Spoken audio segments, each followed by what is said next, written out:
అస్మద్గురుభ్యో నమః శ్రీమాత్రే నమః. అమ్మవారి దివ్యపాద పద్మాలకు నమస్కారం చేసుకుంటే వీడియోలోకి వెళ్ళిపోదాం. చాలామంది అంటే ఇప్పుడు ప్రజెంట్ ఒక వీడియో చాలా వైరల్ అవుతుంది. అంటే ఆ వైరల్ అవుతున్న వీడియో ఏంటంటే ఎలాంటి కోరికైనా తీరిపోతుంది. అసలు ఇలాంటి వీడియోలు చేస్తూ ప్రజలని తప్పుదోవ ఏమన్నా పట్టిస్తున్నారా? చాలామంది నాకు మెసేజ్‌లు కూడా పెట్టారు. మీరు కూడా ఒకసారి ఈ వీడియో చేయండి. దీంట్లో నిజానిజాలేంటో అందరికీ చెప్పండి అని. అయితే మరి దీంట్లో ఉన్నటువంటి నిజానిజాలేంటి? దీనివల్ల మనం ఏం తెలుసుకుంటున్నాం? ఎందుకు ఇలాంటి వీడియోలు వైరల్ చేస్తున్నారు? అది కూడా ఏ కోరికైనా తీరిపోతుంది అంటూ ఆ గణపతికి సంబంధించినటువంటి ఒక రెమెడీ ఒకటి చెప్పారు. ఆ రెమెడీ చెప్తూ ఈ ఎలాంటి కోరికైనా తీరిపోతుంది అంటూ ప్రజలతో చెప్తూ ఉన్నారు. అసలు దీంట్లో ఉన్న నిజానిజాలేంటి అని మనం ఒకసారి ఈ వీడియోలో చూద్దాం. అసలు వాళ్ళు ఏం చెప్తూ ఉన్నారంటే ఈ వీడియో ద్వారా మనకి కావాల్సిందల్లా ఏంటంటే గణపతి విగ్రహం. అది ఎలాంటి గణపతి విగ్రహం అయినా పర్వాలేదు. అంటే ఏ లోహంతో తయారు చేసిందైనా. ఆఖరికి మన ఇంట్లో లోహపు విగ్రహాలేవో ఒక్కొక్కసారి మనం చూడండి షోకేస్‌లో పెట్టుకోవడానికి చిన్న చెక్క విగ్రహమో, లేపోతే గ్లాస్‌తో చేసినదో, స్ఫటికంతో చేసిందో కొనుక్కుంటూ ఉంటాం జస్ట్ బయట. అలాంటి గణపతిదైనా సరే మనం తీసుకోవచ్చు. ఇబ్బందేం లేదు అని చెప్తున్నారు. అయితే దీంట్లో ఉన్నటువంటి ముఖ్యమైన విషయం ఏంటంటే మనం ఏ పూజ చేసినా, ఏం చేసినా కూడా ముందు మనం పసుపు గణపతిని చేసుకుంటాం. కానీ ఈ పూజలో అసలు పసుపు గణపతినే ఉపయోగించట్లేదు. ఎందుకు ఉపయోగించట్లేదో తర్వాత చూద్దాం. ఇంకొకటేంటంటే మనం మరీ ముఖ్యంగా చేయవలసిందేంటంటే మనకి ఏ కోరిక ఉందో, ఆ కోరికని 1కి 2 సార్లు బాగా ఆలోచించుకోవాలి. మనకి తీరని కోరిక, ముఖ్యమైన కోరిక ఆ కోరిక అయిపోయాక ఇంకో కోరిక సంగతి తర్వాత చూద్దాం. ముందు మనకి బాగా ఇంపార్టెంట్ ఉద్యోగం కావాలా? అప్పులు తీరిపోవాలా? ఇంట్లో మనశ్శాంతి కావాలా? లేకపోతే పెళ్లి కుదరాలా? అలా రకరకాల కోరికలు ఉంటాయి కదా! మన కోరికలకి అంతే ఉంది. ఏదో ఒక కోరిక, ఒక్క కోరికే తీసుకోండి. 2, 3 కోరికలొద్దు. ఒక్క కోరికే తీసుకొని ఆ కోరికని ఒక తెల్లటి కాగితం మీద అందంగా ఏ రకమైన తప్పులు లేకుండా మన కోరికేంటో రాసేసుకోండి. రాసేసుకోండి. అది మీరు ఏ పెన్ ఉపయోగించినా పర్వాలేదు. కానీ నల్ల పెన్ను మాత్రం ఉపయోగించకండి. మిగతా ఏ కలర్ అయినా ఉపయోగించొచ్చు. మనకు అందుబాటులో బ్లూ కలర్ పెన్ ఉంటుంది కాబట్టి బ్లూ కలర్ పెన్ను ఉపయోగించి మీ కోరిక రాసుకొని చక్కగా కాగితాన్ని మడతపెట్టండి. ఇప్పుడు మీరేం చేస్తారంటే ఆ గణపతి విగ్రహాన్ని కూడా దగ్గర పెట్టుకోండి. మంచి రోజు తిథివార నక్షత్రాలు చూసుకోండి. ఏ రోజు తీసుకున్నా కూడా మంచిది. కానీ మనం బుధవారమనో, ఏకాదశనో, మంచి సంకష్టహర చతుర్థనో ఏదో మంచి రోజు చూసుకుంటాం కదా! అలా చూసుకుని ఏదో ఒక రోజున గణపతిని ప్రతిష్ఠ చేసుకోవాలి. ఈ గణపతికి సంబంధించిన రెమెడీ చేయాలి. దానికోసం మనం గాజు బౌల్ తీసుకోవాలి. గాజు బౌలే తీసుకోవాలా అంటే అవును, గాజు బౌలే తీసుకోవాలి.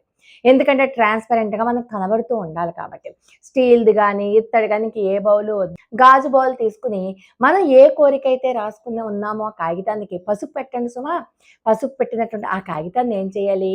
ఆ బౌల్‌లో అడుగున వెయ్యాలి. అడుగున పెట్టాక గణపతిని తలుచుకుంటూ, గణపతి యొక్క మంత్రం కూడా నేను చెప్తాను. ఆ మంత్రాన్ని చదువుకుంటూ మనం బియ్యం పొయ్యండి కాస్త.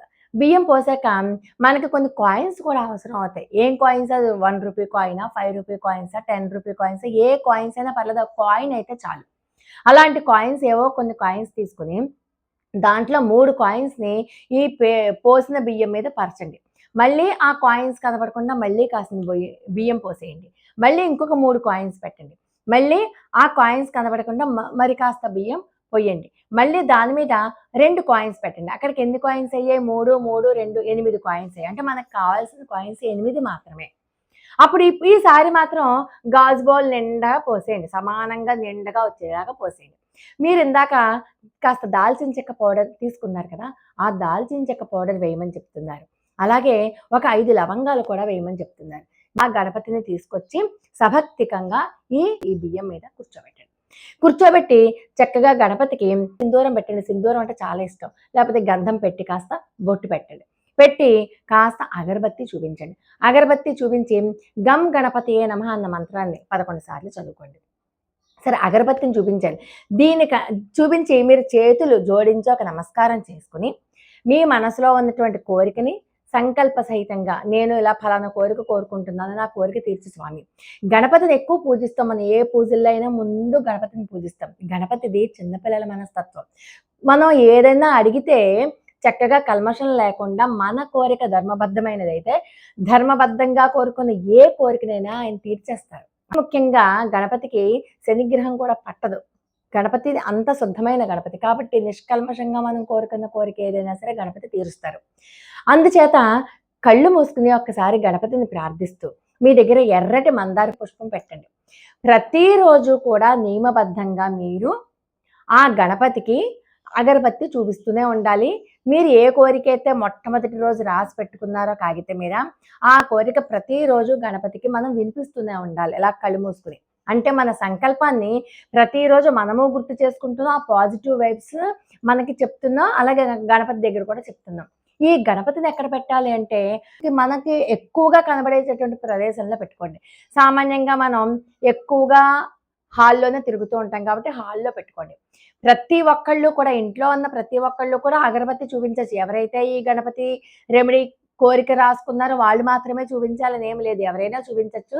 వీళ్ళు కంపల్సరీ ప్రతిరోజు స్నానం చేయడం, గబగబా గణపతి దగ్గర ఒక అగరబత్తి చూపించడం, నమస్కారం చేసుకోవడం, మీరు ఏ కోరిక అయితే అనుకున్నారో ఆ కోరికను ఒకసారి మళ్ళీ గణపతి దగ్గర కోరిక తీరేదాకా చెయ్యాలి. మరి కోరిక తీరిపోయిందనుకోండి, అది 1 నెల కావచ్చు, 2 నెలలు కావచ్చు, కొంతమందికి 10 రోజుల్లోనే తీరిపోవచ్చు. ఎన్ని రోజుల్లో తీరుతుందో చెప్పలేం. కానీ కోరిక తీరాక మాత్రం ఏదైతే మీరు ఆ కాగితం పెట్టారో ఆ కాగితాన్ని చక్కగా చిన్న చిన్న ముక్కలు చేసేసి నీళ్ళల్లో పడేసి కరిగాక మొక్కలకి పోసేయండి.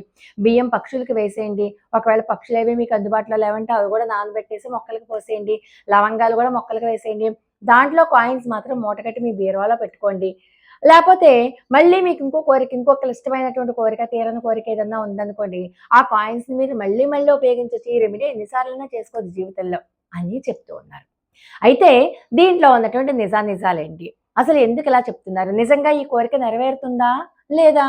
ఎందుకింతలాగా వైరల్ అయిపోతుంది ఈ వీడియో అంటే, మనం చేసే పూజ ఎవరికండి? గణపతికి కదా చేసేది. తప్పే ఉంది. ఇలా చేయడం వల్ల మన కోరిక తీరింది అనుకుంటే, మనకు కూడా ఒక డిసిప్లిన్ అలవాటవుతుంది. ఒక సత్సంకల్పం ప్రతిరోజు పాజిటివ్‌గా అనుకోవడం అలవాటవుతుంది. ఇది కూడా ఒక రకమైనటువంటి మేనిఫెస్టేషన్. ఇది కూడా మనం ఎఫర్మేషన్ ఇస్తున్నాం ప్రకృతికి అని అనుకోవచ్చు కదా! చక్కగా ఇలాంటి రెమెడీలు మనకి సూక్ష్మంగా జరుగుతున్నాయి అంటే, అవి చేయడంలో తప్పేమీ లేదు. ఇలాంటి వీడియోలు వైరల్ అవ్వడంలో కూడా తప్పేం లేదు. ఎందుకు చెప్తున్నాను అంటే, ఇలాగైనా సరే కొంతమంది భగవంతుని వైపుకి తిరుగుతారు. ఒక గణపతికి భక్తులవుతారు కదండీ! అంటే ఏమీ లేదు. మనం అనుకున్న కోరిక తీరాలి, గణపతిని తీసుకొచ్చాము, ఒక నిష్టగా, భక్తిగా చేస్తున్నాము, మన కోరిక తీరింది. ఇలా దీనివల్ల ఇంకొక నలుగురికి వాళ్ళ కష్టం తీరిపోయిందన్న అదంతా కూడా గణపతి యొక్క మహత్యమే కదండీ!